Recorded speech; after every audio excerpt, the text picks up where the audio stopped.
మీకు తెలుసా, ప్రస్తుతం భారతదేశంలో 12 కోట్ల మందికి పైగా ప్రజలు మధుమేహంతో పోరాడుతున్నారు. ఇది కేవలం ఒక వ్యాధి కాదు, మన దేశాన్ని పట్టి పీడిస్తున్న అతి పెద్ద సమస్య. మరి మన తాతల కాలంలో డయాబెటీస్ ఎందుకు తక్కువగా ఉండేదో ఆలోచించారా? ఎందుకంటే అప్పట్లో వరి అన్నం అనేది ఒక ఖరీదైన ఆహారం. కేవలం పండగలకు మాత్రమే వండుకునేవారు. కానీ 1960లలో వచ్చిన హరిత విప్లవం అంతా మార్చేసింది. ఆకలి తీర్చడం కోసం ప్రభుత్వం వరి, గోధుమల సాగును పెంచింది. రేషన్ షాపుల ద్వారా తక్కువ ధరకు బియ్యం అందడంతో మనకి ఆరోగ్యాన్నిచ్చే జొన్నలు, సజ్జలు, రాగులు వంటి సిరిధాన్యాలను మనం పక్కన పెట్టేశాం.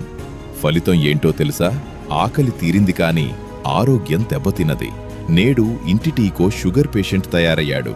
మన సంప్రదాయ ఆహారమే మనకు శ్రీరామరక్ష. మరి ఇప్పటికైనా మీ ఆహారంలో సిరిధాన్యాలను చేరుస్తారా?